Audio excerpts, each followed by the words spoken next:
Do you guys hear that? That's the sound of a chain reaction. Sound itself is a chain reaction. Welcome, we are the Musician Sisters. And we are here to explore the science of music. Today's topic, why we hear sound. We will create, solve, and explore. Repeat after me. Musicians create. Musicians create. Musicians solve. Musicians solve. Musicians explore. Musicians explore. Musicians ready? Ready.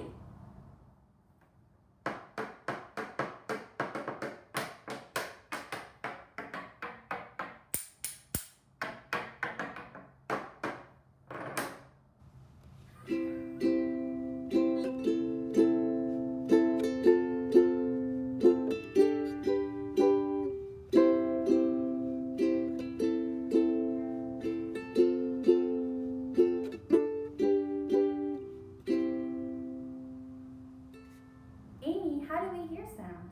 Well, it's a chain reaction. Okay, but what's a chain reaction? Well, when I knock this Jenga block over, it causes the other blocks to fall, one by one. Watch. Whoa, so it's like cause and effect. Exactly. Okay, but why do we hear sound? And how is sound a chain reaction? And how does an instrument make sound? And why is the sky blue? And why do feet stink? I have so many questions. Emily, it's okay. We can answer all of those questions by exploring. Asking questions is what being a scientist is all about. Oh, that's good. But let's focus on your questions about sound for now. Musicians, what questions do you have about sound? Let's explore. Musicians ready? Ready.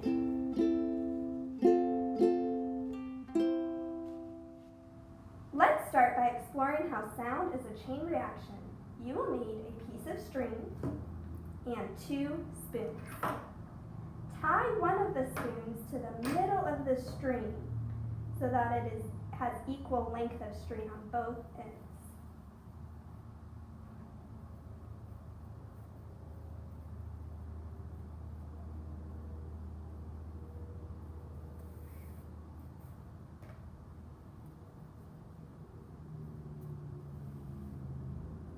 Wrap the ends of the string around your fingertips.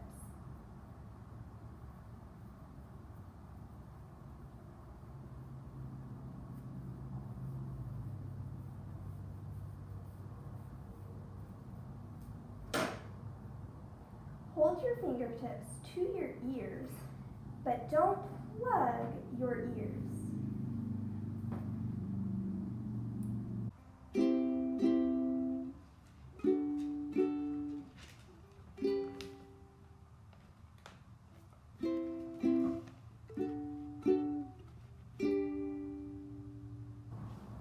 You will need a partner for this next part. Have a friend take a ruler, a stick, or another spoon and tap the end of the spoon and see what happens.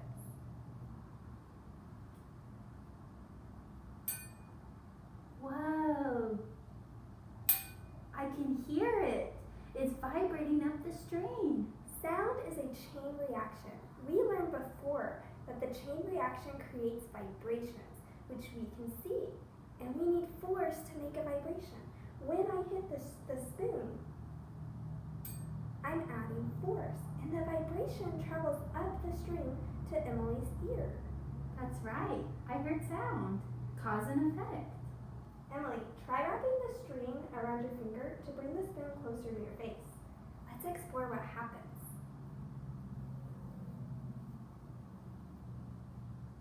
Okay, when I hit the spoon, I'm adding force.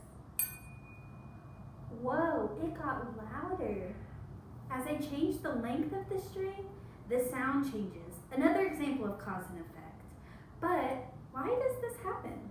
The note I heard got louder when it was closer to my face. It was quieter when it was farther from my face. I have so many new questions.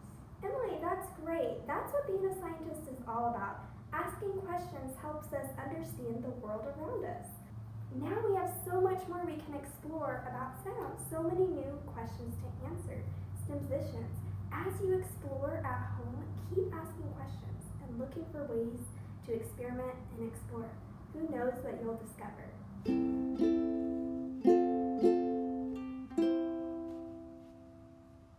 Let's get back to exploring Emily's questions about why we can hear sound. We need to look closer at the chain reaction that creates sound. A sound wave. Sound waves are invisible vibrations that travel through the air to our ears. We will be making a wave machine to explore sound as a chain reaction. To make the wave machine, you will need tape and 20 sticks of the same size. Straws, craft sticks, or Q-tips will work. Or you can even go outside and find sticks in your backyard. Just make sure they are the same size. We are using 20 Q-tips. Lay out a piece of tape with the sticky side up. Place the first stick 2 fingers from the end of the tape. Then place 2 more fingers and place the next Q-tip. Repeat until you have 20 Q-tips or sticks. Take another piece of tape and place it on top of the other piece of tape so that your sticks or Q-tips are completely enclosed. You can even experiment with different distances, lengths between the Q-tips.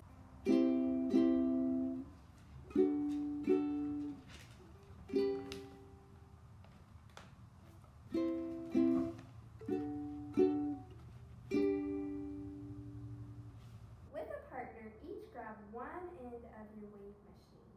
Don't pull it super tight, but don't let it slack so much.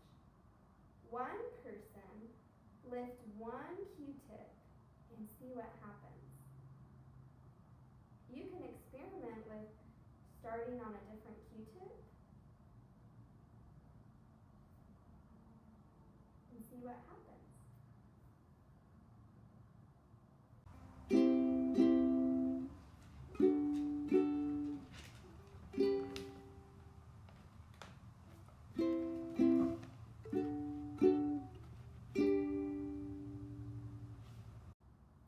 Sound travels in a wave. This wave machine is a model of the invisible sound waves that travel to our ears. Just like a chain reaction, when I lift one end of the wave machine, it causes a ripple effect.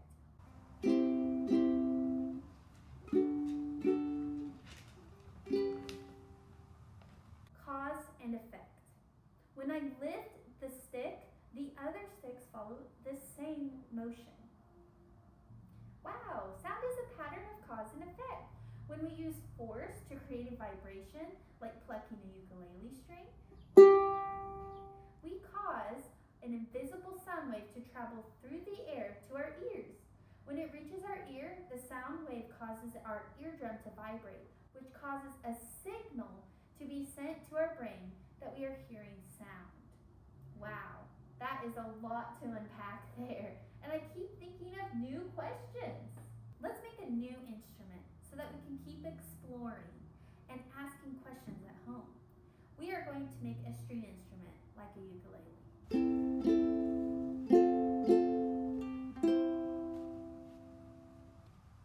You will need some rubber bands, about 4 or 5.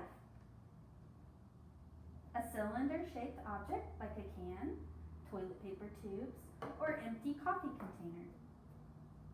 Slide the rubber bands over the top and bottom of the cylinder.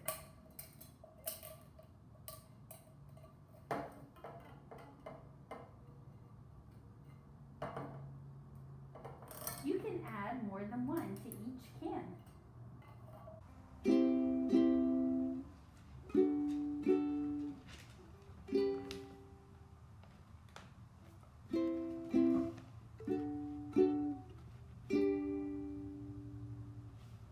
And now you have string instruments. Amy, play each string instrument and let's see what happens to the sound.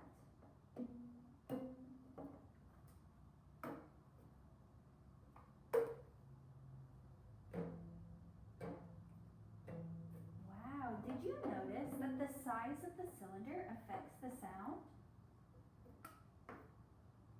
The bigger the cylinder, the lower the sound. The smaller the cylinder, the higher the sound. did you make a string instrument? But you've made string instruments that have a variation in sound. Wow, that is such an easy instrument to create. Maybe you can make a whole band of string instruments using different size cylinders and maybe even explore with different lengths of your rubber band.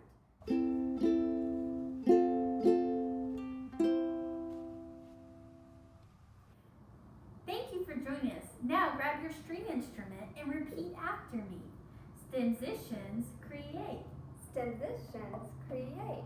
Stemsitions solve. Stemsitions solve. Stemsitions explore. Stemsitions explore. Keep exploring. The